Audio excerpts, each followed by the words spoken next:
enough to knock me out, but I'm still holding the throne. You'll never know till it's over.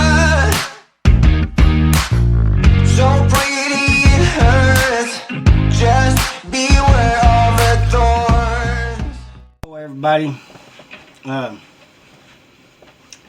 going to do a part 2 of the Stephen Morris interview. We still got to do that because he went to another prison and his story was only half done. But anyway, I want to talk about the parole board, and I found this video and it was quite interesting. The parole board, you know, they can just pick up somebody off the street to represent the victims, and they don't even have to know the victims. They've done that before. In my case, the victims, the guy I killed, his family came up, you know, and ended up towards the end being only his sister. But the IPO, the institutional parole officer, told me as long as they kept coming up, I would not get parole. And I think that should be done away with. Just because they show up doesn't mean you should be denied parole. On my 6th time I went up, they didn't show up, and I got parole. I got granted a parole release. But I want to show you this guy. He's in Missouri, and he's convicted of murder. Although just by looking at him, I would think he was convicted of something else.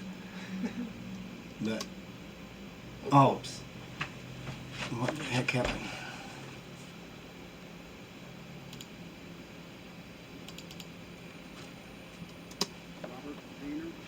Can't hear it. E-R-T-H-A-Y-N-E-R. Now, you sent us a letter to the news press. Can you tell us what that was and then why you sent it? Yeah, I sent a letter to you guys with my concerns about my latest parole hearing.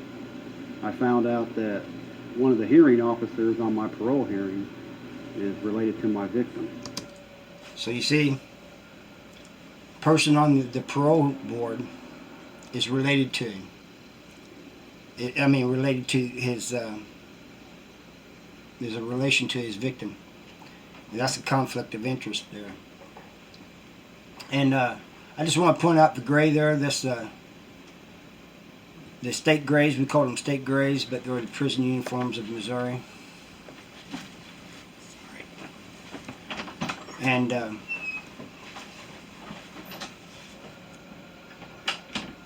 don't know. I think they're in Cameron. I'm not sure what prison, but I think it's Cameron. What is what's a hearing officer as you understand it? Well, how I understand it is there's one parole board member and 2 hearing officers that the parole board appoints to be at that particular hearing. And so it's done on camera now. So there's a parole board member and a hearing officer on camera, and then a hearing officer that's present at. When I was there, I went up for parole. All times I went up for parole, I don't remember them recording it on camera. They probably were, but I do. There were 3 people there. One person just observed. He was like watching your actions and behavior and stuff. And they had 2 other people. And when the first 2 times I went up for parole, is like one was playing the good guy and one was playing the bad guy. You know, one was talking good to me, the other one was talking bad. And I think I was told by other people that they do that to try to get you riled up. You know, see how you're going to react. Your actual parole hearing. Gotcha. So that your understanding is that that one parole board member kind of takes the case back to the other parole board as a whole. Is that your understanding? Say again? Your understanding that that one parole board member who's there takes your case back to the entire. Yeah, they're supposed to take the file back, and they pass it to all the parole board members, and it gets voted on. And now you said that. Give me just 10 seconds. You're fine, we look good. I'm just going to move this microphone cord just a little bit so it's not a distraction for what you're saying. Yeah, that's All right. right. There we go. All right. You said you in the letter you said you've been up for parole a few times, right? Yeah, this was my fourth time. And fourth all time. 4 times you've been denied parole, is that correct? That's correct. You said first few times it took, you said a few weeks at least to 6 to 8 weeks every time, except Yeah. this last time. to get a you get He's right. They tell you you'll get an answer in 6 to 8 weeks. When I finally got a release date, it was 2 weeks. So even though they said 6 to 8 weeks. what's it, is it a letter or how do they let you? Yeah, they send me a letter they send a letter to my IPO, which is my institutional parole officer, and then they forward it to me. He's right. I usually got them in the mail, like the denials, but when I got the release date, the IPO called me to the office. It was lockdown. So they had me hurry up, and I went back there, and he couldn't wait to give it to me. He was actually rooting for me. And he said, fresh off the press, he goes, you like this answer? It said I was scheduled for release from confinement on November 18th, 2016, which was 15 months away. But yeah, I was happy about that. The time before last was 2007 when you were in parole, right? That was the very first time. That's the very first time. My last parole hearing was 2014. Okay. So in 2014, how long from the time you had the parole hearing to when you received notification you were denied? Roughly, probably close to 8 weeks. 8 weeks. 8 weeks. How long was it the latest time for your Well, I found out that I got a setback the very next day. How did you find that? My family got on Facebook and saw that the victim's family put it on their Facebook page that they were notified that I received a 3-year setback. So that was See, that was just that pro here and there was just a procedure. They already knew what they was going to deny him. That's why the family of his victim knew the next day, because they notified him almost probably as soon as they left that he'd been denied. Yet they're telling him he's going to get an answer in 6 to 8 weeks. And they already had the answer.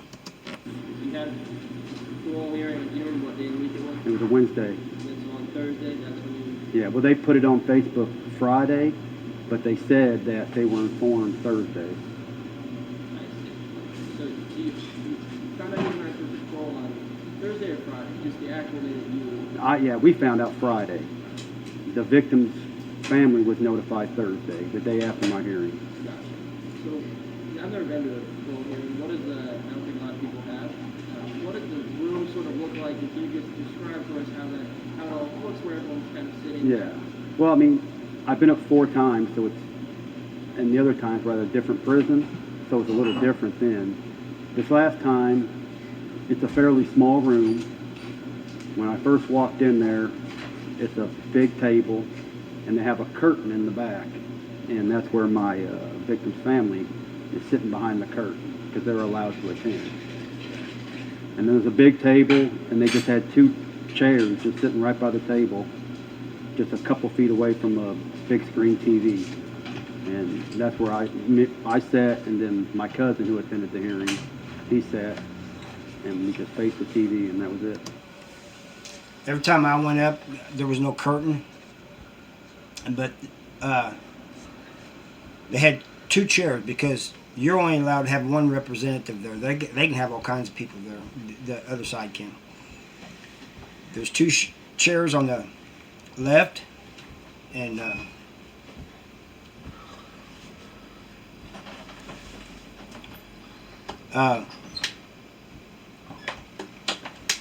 2 chairs on the left. Then you had an officer standing between us and the victim's family side, you know, people representing the victim's family. And the victim's family, or whoever's representing them, is over there. We can't talk to one another.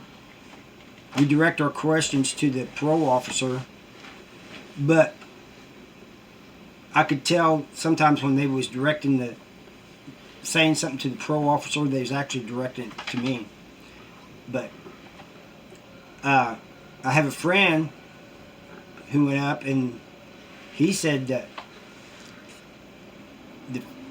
the family for the victims, that was representing the victim, they never were in the same room with him, and that they had the hearing, that they said their piece before he went in, and then they went outside the room, and then he would go in. I don't know if they could hear him or not, but that's my experience with it. What does the victim's family get to speak to the parole board before you come in, or how did you know that? Well, my understanding is they have an option. They could speak with me there or Right. without me there. Right. And it's my understanding that they speak without me there because they've never spoken while I've been in the hearing. Exactly. Now, Miss Carrie Owen, she's the one she's related by marriage, I believe. Yeah. What's your understanding of that? Her husband is my victim's cousin. Now, you said, we've talked a few times on the phone, she didn't actually speak at the parole hearing, correct? No.